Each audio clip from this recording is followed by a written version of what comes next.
आज हम आपको एक लोहार के बेटे और एक शहजादी की बहुत दिलचस्प कहानी सुनाएंगे।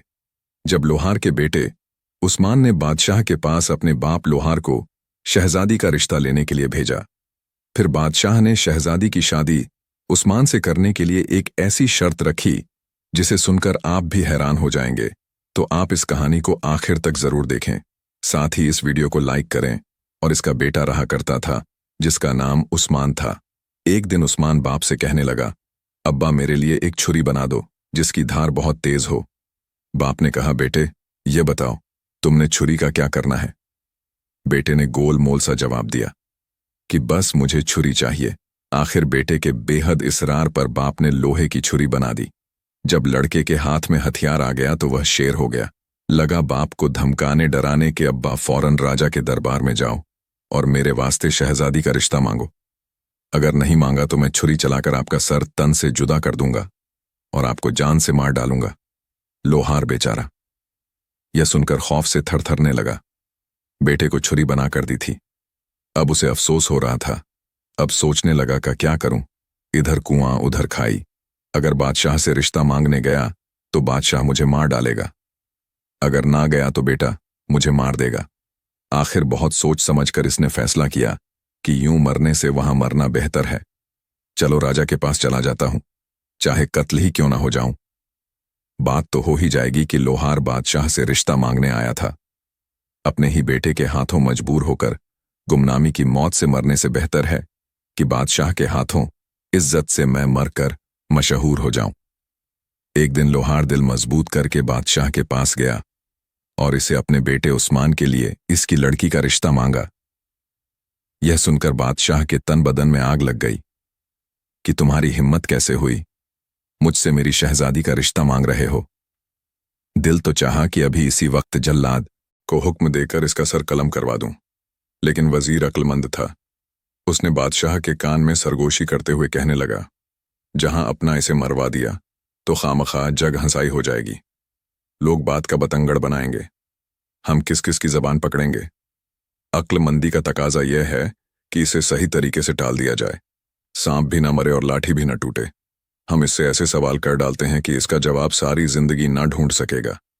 अगर गुड़ देने से यह मर जाए तो फिर जहर देने की क्या जरूरत है। इसके बाद वजीर ने लोहार से मुखातिब होकर कहा, लोहार हम तेरे बेटे की शादी शहजादी से करने के लिए तैयार हैं, लेकिन इसके लिए हमारी एक शर्त है। तेरा बेटा कोई ऐसा काम करे जो दुनिया में इससे पहले ना किसी ने देखा हो ना सुना हो। लोहार शर्त सुनकर वापस चल पड़ा। अपने जिंदा लौटने पर इसने खुदा का शुक्र अदा किया। घर आकर इसने अपने बेटे को यह बात बताई। दोनों बाप बेटे ने नगर को अलविदा कहा और इस शर्त को पूरा करने के लिए रवाना हो गए। चलते चलते घने जंगल में पहुंचे। क्या देखते हैं कि शीशम के पेड़ के छाव में एक आदमी बैठा हुआ जमीन पर चारों तरफ फूल बिखरे हुए हैं। आदमी ने चूल्हे में अपनी टांग रखी है, पैर में ऐसे तरह तरह आग के शोले निकाल रहा है। चूल्हे पर खोलते हुए तेल की कढ़ाई रखी है और वह पकौड़े तल तल के खा रहा है। लोहार के बेटे ने जब यह अजीब मंजर देखा तो दिल ही दिल में कहने लगा, यह काम तो राजा ने कहीं ना देखा होगा और ना सुना होगा। चलो यही सीखते हैं। लोहार इस आदमी से मुखातिब होकर बोला, अल्लाह के बंदे मेरे बेटे को भी अपना शागिर्द बना लो और इसे भी इसी तरह पकौड़े तलना सिखा दो। वह बोला, मियाँ आगे चला जा, आगे मेरा उस्ताद बैठा हुआ है। वह तेरे बेटे को रख ले तो रख ले, मुझे शागिर्द बनाने की इजाजत नहीं है। यह सुनकर बाप बेटा दोनों आगे रवाना हो गए। चलते चलते जा रहे थे। आगे क्या देखते हैं कि बेर की छाव में एक आदमी बैठा है। जमीन पर चारों तरफ बेर का फल बिखरा हुआ है। इसने चूल्हे में अपनी एक टांग डाल रखी, एरी से तरातर आग के शोले निकाल रहा है। चूल्हे पर खोलते हुए तेल की कढ़ाई रखी है और वह जलेबियां निकाल निकाल कर तल के खा रहा है। लोहार और इसके बेटे ने जब यह मंजर देखा तो मन ही मन कहने लगे, अरे ये काम तो पिछले काम से भी मुश्किल है। ये तो बादशाह ने ना कहीं देखा होगा और ना ही सुना होगा। चलो यही सीखते हैं। लोहा इस आदमी से मुखातिब होकर बोला, अल्लाह के बंदे मेरे बेटे को भी अपना शागिर्द बना लो, इसे भी इसी तरह जलेबियां तलना सिखा दो। वह बोला, मियाँ आगे चला जा, आगे मेरा उस्ताद बैठा हुआ है। वह तेरे बेटे को रख ले तो रख ले, मुझे शागिर्द बनाने की इजाजत नहीं है। ये सुनकर दोनों बाप बेटा आगे रवाना हुए। चले जा रहे थे कि आगे क्या देखते हैं कि बैरी के घने पेड़ के नीचे एक आदमी बैठा है। जमीन पर चारों तरफ मतिया के मतिया लाल सुर्ख बैर बिखरे हुए पड़े हैं। इसने चूल्हे में अपनी एक टांग डाल रखी है। पांव के अंगूठे में से तेज आग के शोले निकल रहे हैं। चूल्हे पर गन्ने के रस से भरी कढ़ाई रखी है और वह गुड़ बना बना के रख रहा है लोहार। और इसके बेटे ने जब यह मंजर देखा तो मन ही मन कहने लगा, अरे ये काम तो पिछले काम से भी मुश्किल है। ये तो राजा ने कहीं देखा होगा ना सुना होगा, चलो यही सीख लेते हैं। लोहार इस आदमी से कहने लगा, अल्लाह के बंदे मेरे बेटे को भी अपना शागिर्द बना लो, इसे भी इसी तरह गुड़ बनाना सिखा दो। वह बोला, ठीक है, मैं तेरे बेटे को अपना शागिर्द बना लेता हूं, इसे अपने पास रख लेता हूं। यह लो चाबियां, वह सामने कमरा है, इस कमरे के दरवाजे का ताला खोलो, अपने बेटे को अंदर बैठाकर बाहर से ताला लगा दो। लोहार ने इस आदमी की हिदायत पर अमल किया। जब बेटे को कमरे में बंद करके जाने लगा तो आदमी ने इसे चाबियां वापस ले लीं और कहा, अब 1 साल के बाद वापस आना। लोहार अपने घर लौट गया। इधर लड़का कमरे में भूखा प्यासा बैठा था, इंतजार कर रहा था कि कोई आए और इसे बाहर निकाले। लेकिन पूरा दिन गुजर गया और कोई ना आया। अब जो लड़के ने जरा गौर से कमरे में चारों तरफ देखना शुरू किया तो इसके रोंगटे खड़े हो गए, खून खुश्क होने लगे। इसकी आंखों के सामने एक खौफनाक नजारा था। कमरे के फर्श पर हर तरफ इंसानी हड्डियां बिखरी पड़ी थीं। लड़के ने सोचा, जाने मुझसे पहले कितने लोग इस मौत के कमरे में जान से हाथ धो चुके हैं। मेरा अंजाम भी इनसे कुछ मुख्तलिफ ना होगा। मैं और मेरा बाप बाहर बैठे इस आदमी के धोखे में आ गए। अब मुझे भी यहां भूखे प्यासे एड़ियां रगड़ रगड़ कर मरना पड़ेगा। एक रोज मेरी हड्डियां भी यहीं फर्श पर बिखरी हुई होंगी। यह सुनकर लोहार के लड़के उस्मान की आंखों में बेइख्तियार आंसू आ गए और इसने फूट फूट कर रोना शुरू कर दिया। जब रोने से दिल का गुब्बार निकल गया तो एक कोने में जाकर जमीन पर बैठ गया। दिल ने कहा, जब तक सांसें हैं तब तक आस है। उस्मान ने जमीन पर से एक बड़ी सी हड्डी उठाई जिसका सिरा छुरी से ज्यादा तेज और तीखा था और दीवार खोदने शुरू कर दी। धीरे धीरे दीवार से मिट्टी गिरती रही। आखिरी रात दिन रात की लगातार मेहनत रंग लाई। दीवार में इतना बड़ा सुराख हो गया कि एक आदमी इससे गुजर सकता था। जब सुराख में से गुजरकर लड़का दूसरी तरफ गया तो देखता है कि एक और कमरा में वह मौजूद है। कमरा खूब सजा हुआ है। सब्ज रेशमी पर्दे लटक रहे हैं। कीमती सुर्ख कालीन बिछा हुआ है। कमरे में एक मुसाहरी रखी है। जाली के पर्दे के पीछे सांस लेते हुए किसी बहुत हसीन जिस्म का एहसास होता था। जो ही लोहार के लड़के ने पर्दा सरकाया, इसकी आंखें खुली की खुली रह गई। क्या देखता है, खूबसूरत लड़की बिस्तर पर लेटी सो रही है और इसके लंबे लंबे बाल खुले हुए लड़का कुछ देर आंखें फाड़कर इसे देखता रहा। इस दौरान में लड़की की आंख खुल गई। अपने कमरे में एक अजनबी नौजवान को देखकर पहले तो वह घबराई, उधर लड़का भी डर गया। खुदा खैर करे, जाने क्या माजरा है। थोड़ी देर बाद दोनों कुछ मुतमिन हुए तो लड़की ने कहा, डरने की कोई बात नहीं है, आ जाओ मेरे पास, इस पर बैठ जाओ और बता कि तू कौन है और यहां कैसे पहुंचा। यह सुनकर उस्मान की हिम्मत बद्ध और इसने अपना सारा किस्सा कह सुनाया। पहले तो लड़की ने इसे खाने पीने को कुछ दिया। जो शख्स बाहर बैठा गुड़ निकालकर खा रहा है और जिसने तुझे कमरे में कैद किया वह मेरा बाप है। मैं भी जादूगरनी हूं गम, ना मैं तुझे जादू सिखाऊंगा से भी 2 दर्जे आगे थी। अगर बाप 14 दर्जे पर था तो बेटी 16 दर्जे पर थी। लड़की ने लोहार के लड़के उस्मान को इल्म सिखाना शुरू कर दिया। इसके अलावा इसे किस्म किस्म के लजीज फल दिए। इसी तरह 1 बरस गुजर गया, मगर लोहार बेटे का पता करने के लिए ना आया। इसने सोचा, लड़का अच्छी तरह खूब सीख ले, कामिल जादूगर बन जाए तो ही इसे लेने के लिए जाऊंगा। इस दौरान में लड़का इस हसीन लड़की की माहिरा से जादू सीखता रहा और फिर एक दिन अपने फन में माहिर हो गया। 2 बरस के बाद लोहार आया तो देखता है कि वह आदमी इसी तरह बैरी के घने पेड़ के नीचे बैठा है। जमीन पर चारों तरफ इसी तरह लाल सुर्ख बैर बिखरे पड़े हैं। इस शख्स ने पहले की मानिंद चूल्हे में अपनी एक टांग डाल रखी है। पांव के अंगूठे से आग निकल रही है। चूल्हे पर वहीं खड़ाई रखी है और इसी तरह गुड़ बना बनाकर खा रहा है। लोहार ने इससे पूछा, अल्लाह के बंदे मेरा बेटा कहाँ है? 2 साल पहले मैं इसे तेरी शागिर्द में तेरे पास छोड़ गया था। वह शख्स कहने लगा, मैं तो 2 साल से यहां ही बैठा हूं, गुड़ बना बना कर खा रहा हूं ना। मुझे फुर्सत मिली ना, मैंने जाकर देखा तू अपने हाथ से अपने बेटे को सामने वाले कमरे में बंद करके बाहर से ताला लगा गया था। ये ले चाबियां और अपने हाथ से ताला खोल ले और अपने बेटे से मिल ले। बाप ने सुना तो चेहरे पर हवाइयां उड़ने लगीं। एक रंग आता, एक रंग जाता। ये सोच दो, साल बाद अब तो बेटे की हड्डियां ही मिले तो मिले, जिंदा मिलना तो नामुमकिन है। गुड़ खाने वाले आदमी को गालियां देता हुआ लोहार भागता हुआ कमरे की तरफ गया। ताला में चाबी घुमा आई। अंदर बैठी लड़की के कान में जब ताला खुलने की आवाज पड़ी तो लड़के से कहने लगी, अगर मेरा बाप हुआ तो हम दोनों को मार डालेगा, अगर तेरा बाप हुआ तो हम बच जाएंगे। लोहार दरवाजा खोलकर अंदर आ गया। कमरा खाली था। दीवार के सुराख में से गुजरकर दूसरे कमरे में पहुंचा। क्या क्या देखता कि सामने मुसहरी पर एक खूबसूरत लड़की, इसका बेटा बैठे हुए हैं। मारने वाले से बचाने वाला बड़ा होता है। अपने बेटे को जिंदा सलामत देखकर बाप की जान में जान आ गई। दौड़कर बेइख्तियार बेटे को सीने से लगाया और खुदा का लाख लाख शुक्र अदा किया। इसके बाद बेटे ने बाप से लड़की का तारुफ कराया।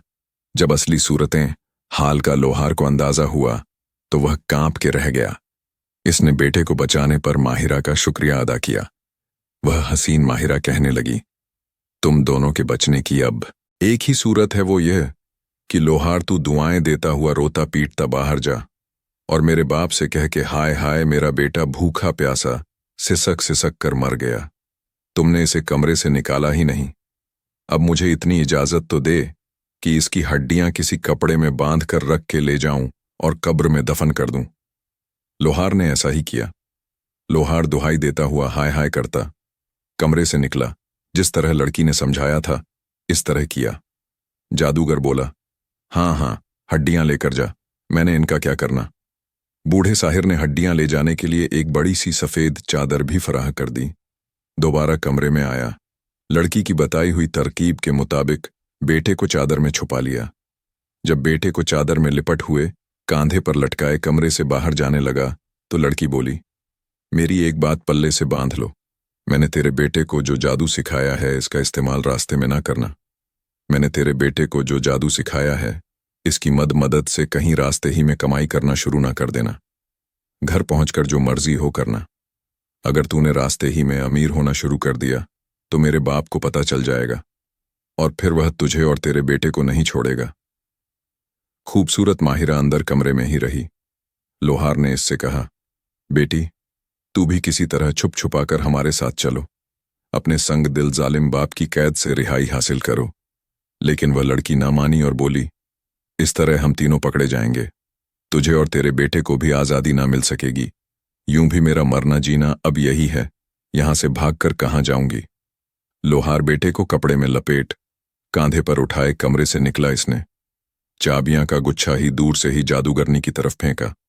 जादूगर ने इसके जानिब कुछ ध्यान नहीं दिया, चाबियां उठाई और दोबारा अपने काम में मशरूफ हो गया। जब लोहार अपने बेटे को उठाए जंगल में काफी दूर निकल आया तो एक जगह इसने अपने बेटे को कांधे से नीचे उतारा, इसे चादर से बाहर निकाला। फिर दोनों ने अल्लाह का शुक्र अदा किया कि इनकी जान बच गई। अब बाप बेटे ने दोबारा सफर का आगाज किया। चले जा रहे थे, आखिरकार जंगल से बाहर निकल आए। अब इनके सामने हरे भरे खेत फैले हुए थे। एक जगह देखते हैं कि रास्ते में एक बैल घूम रहा था और कुएं से पानी निकल रहा था। पास ही एक जमींदार खड़ा है। लोहार का लड़का उस्मान बाप से कहने लगा, अब्बा मैं तुझे अपना जादू दिखाता हूं, लेकिन याद रखना मेरा रस्सा उतार लेना, वो न बेचना। इतना कहकर लड़के ने कुछ पढ़ा और इसी वक्त बैल बन गया। दोनों चलते चलते जमींदार के पास पहुंचे। जमींदार ने जब इस कदर जवान और पला हुआ बैल देखा तो लोहार से कहने लगा, बाबा जी क्या आपने बैल बेचना है? लोहार बोला, हाँ। जमींदार ने पूछा, क्या लोगे?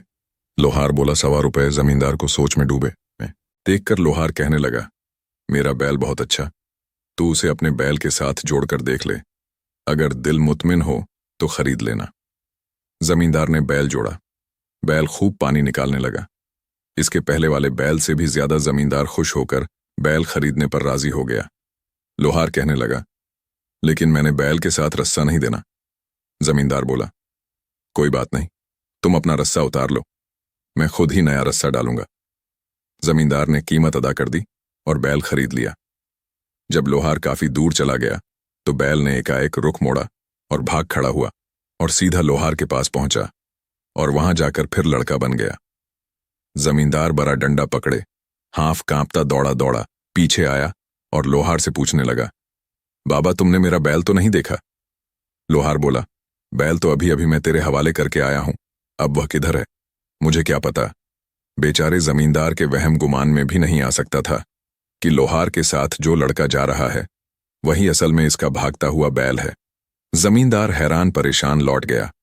लोहार इसके बेटे ने जादूगर की बेटी की नसीहत पर अमल नहीं किया और रास्ते में ही जादू की मदद से कमाई करना शुरू कर दी। अब उन्हें उसका खामियाजा भुगतना पड़ा। बड़े जालिम जादूगर को पता चल गया कि लोहार का लड़का जिंदा सलामत है और मेरी कैद से फरार हो चुका है। मेरी अपनी बेटी ने इसे जादू का इल्म सिखा दिया है और एक मुकम्मल कामिल जादूगर बना दिया है। वाकई घर का भेदी लंका ढाए। जालिम जादूगर ने जादू के जोर से एक बड़े फकीर का रूप धरा और इससे पहले ही आगे रास्ते पर आकर बैठ गया।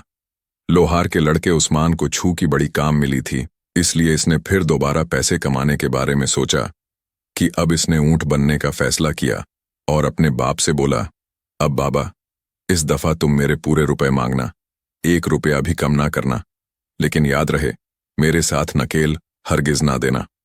इतना कहकर लोहार के लड़के ने मंत्र पढ़ा और फौरन ऊंट बन नकेल पकड़े चलता चलता जादूगर के पास आ पहुंचा, जो बूढ़े फकीर की शक्ल बनाए इनका इंतजार कर रहा था। फकीर ने लोहार से पूछा, बाबा जी क्या ऊंट बेचना है? फकीर ने लोहार के दिल की बात कह दी। लोहार ने खुश होकर बोला, हाँ बेचना है। फकीर ने पूछा, क्या लोगे? लोहार ने कहा, रुपए। फकीर ने इसी वक्त जेब से रुपए लिए और लोहार के हाथ में थमा दिए और ऊंट खरीद लिया। अब लोहार को याद आया और बोला, मैंने ऊंट के साथ नकेल नहीं देनी है। फकीर भी जादूगर था, नकेल का भेद और अहमियत से वाकिफ था और बोला, मैंने तुम्हें मुंह मांगी कीमत अदा की है, मैंने ऊंट नकेल के साथ खरीदा है, इसलिए नकेल तो तुम्हें देनी ही पड़ेगी। गर्ज इनके बीच इतनी तू तू मैम हुई कि राह चलते मुसाफिर रुक गए और इर्द गिर्द के खेतों में काम करते किसान भागते भागते आए। देखते ही देखते भीड़ जमा हो गई। फकीर ने हुजूम से मुखातिब होकर कहा, लोगों को क्या तुमने आज तक कभी यह सुना है कि कोई जानवर बिक जाए और बेचने वाला खरीदने वाले के हवाले जानवर करने से पहले इसके गले से रस्सा उतार ले? देखो देखो, यह शख्स जानवर की पूरी कीमत वसूल करने के बाद एक जरा सी नकेल के लिए मुझसे झगड़ा कर रहा है। फकीर की बात में दलील थी। जब लोगों को पता चला कि यह लड़ाई तो महज नकेल के लिए हो रही है तो सबने लोहार को झूठा करार दिया। इतने लोगों के आगे लोहार की पेशगोई न चली। इसे न चाहते हुए भी ऊंट के साथ नकेल भी फकीर के हवाले करना पड़ी। उस्मान जो फील हकीकत अब जादूगर के कब्जे में था, चूंकि इसकी नकेल जादूगर के हाथ में थी, इसलिए अब यह मुमकिन नहीं हो रहा था कि वह पहले की तरह खरीदार के लाइल्मी में पीछे से भागे और वह दोबारा इंसान बन जाए। जादूगर की बेटी की शागिर्द में रहने के बाद वह कामिल जादूगर बन चुका था। इसने मंत्र पढ़ा और कबूतर बनकर उड़ गया। जादूगर के हाथ में पकड़ी नकेल का पिछला सिरा फट से नीचे गिरा। इसने मुड़कर देखा तो ऊंट का कहीं नामो निशान भी न था और नकेल जमीन पर सरक रही थी। जादूगर ने भी फौरन मंत्र पढ़ा और बाज बनकर कबूतर के ताकों में उड़ने लगा, लेकिन उस्मान भी इससे कुछ कम नहीं था। शेर पर सवा शेर कबूतर ने आसमान से जू नीचे की तरफ देखा तो गांव की औरतें मिट्टी खोद खोद के घरों में पोंछा लगाने के लिए निकाल रही थीं। चिकनी मिट्टी गांव की औरतें निकाल रही थीं ताकि अपने कच्चे घरों की दीवारों और फर्श पर पछा लगा सके। इससे पहले के बाज अपने पंजों से कबूतर को पकड़ता, उस्मान ने मंत्र पढ़कर फौरन रूप बदला और मेढक बनकर छप्पर में गिर गया। यह देखकर बूढ़ा जादूगर बगुला बन गया। उड़ता उड़ता छप्पर में उतरा और चोंचे मार मार कर पानी में से तलाश करने लगा। एक लड़की छप्पर में पोंछा लगाने के लिए मिट्टी को खोद खोद कर निकाल रही थी और वह हाथों की लंबी उंगलियों से मिट्टी निकाल रही थी। लड़के ने फिर फौरन मंत्र पढ़ा और मेढक से छल्ला बनकर मिट्टी के साथ ही लड़की की उंगली में चला गया। बगुला यानी जादूगर अब इसकी छोटी उंगली से तो छल्ला निकालने से रहा। थोड़ी देर बाद औरतें मिट्टी तसलेट अपने सरों पर रखे घड़ों की ओर चल पड़ी। बगुला इनके साथ साथ इनके सरों पर दौड़ने लगा।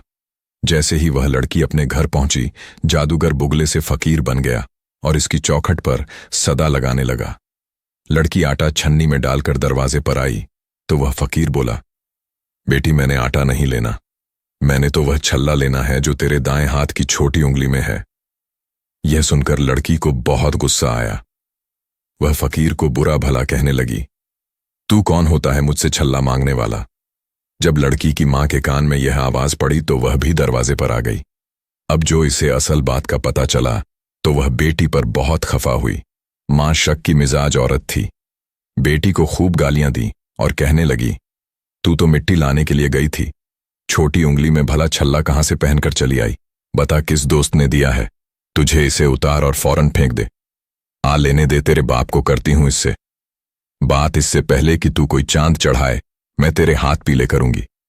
लड़की बेचारी अजीब मुसीबत में फंस गई। इसने घबराकर अपनी छोटी उंगली से छा उतारकर फेंक दिया। फकीर इंतजार में आंख रखे हुए था। इसने छल्ला पकड़ने के लिए हाथ बढ़ाया। लड़का फौरन छल्ले से फिर कबूतर बन गया और उड़ गया। जादूगर फकीर से दोबारा बाज बनकर इसके पीछे उड़ने लगा। राजा एक जगह कुर्सी लगाए बैठा था। इससे पहले के बाज पकड़ता, लड़का उड़ते उड़ते कबूतर से सोने का तार बन गया और राजा के ताज के अंदर गिर गया कि यहां से तो बाज मुझे नहीं निकाल सकेगा। जादूगर बाज से दोबारा फकीर बन गया। वो राजा के सामने आया और सदा बुलंद की राजा बोला, मांग क्या मांगता है। फकीर ने कहा, महाराज तेरे ताज के अंदर जो सोने तार है वह मुझे दे दे। यह सुनकर राजा को बहुत हैरत हुई। वह सोचने लगा कि मेरे ताज में सोने का तार कहां से आ गया। इसने एक हाथ ऊपर उठाया कि ताज में डालकर जरा देखे तो सही। लड़का सोने के तार से तस्बीह बनकर राजा के हाथ में आ गया। राजा ने ताज में जैसे ही तस्बीह निकाली, तस्बीह की सारे मोती टूटकर नीचे फर पर गिर गए और बिखर गए। फकीर फौरन मुर्ग बनकर उन्हें चुनने लगा। लड़के ने फौरन मंत्र पढ़ा और देखते ही देखते बिल्ला बनकर मुर्गे को मार डाला। राजा हैरान परेशान यह सब कुछ देख रहा था। इसकी आंखें फटी की फटी रह गईं। ऐसा अचंभा इसने जिंदगी में पहले कभी नहीं देखा था। इधर लड़का जादूगर को मारने के बाद दोबारा अपने असली रूप में आ गया और आगे बढ़कर उस्मान का रूप लेकर राजा के रूबरू खड़ा हो गया। राजा अभी तक हैरत में डूबा हुआ था। बमुश्किल बोला, यह सब क्या माजरा है। इसकी आवाज कहीं बहुत दूर से आती हुई महसूस हो रही थी। लड़के ने कहा, महाराज बताइए, यह काम आपने आज तक कभी देखा या सुना है। राजा ने हैरत से मुंह में उंगलियां दबाए हुए बोला, नहीं कभी नहीं। इस पर लड़के ने कहा, महाराज अब अपना अहद पूरा कीजिए जो आपने मेरे बाप से किया था। मैं उसी लोहार का लड़का उस्मान हूं। मैंने भरी कचहरी में इतने लोगों के सामने आपकी शर्त पूरी कर दी है। अब आप अपना वादा पूरा कीजिए, मुझे शहजादी का रिश्ता दीजिए। बादशाह के लिए अब कोई रास्ता नहीं रहा था। इसे मजबूरी में हां करना पड़ी और बेटी का रिश्ता देना पड़ा। चंद दिन बाद लोहार अपने लड़के के सर पर सेहरा लगाए, घोड़ी पर बैठा, बारात के लिए बादशाह के महल में आ गया।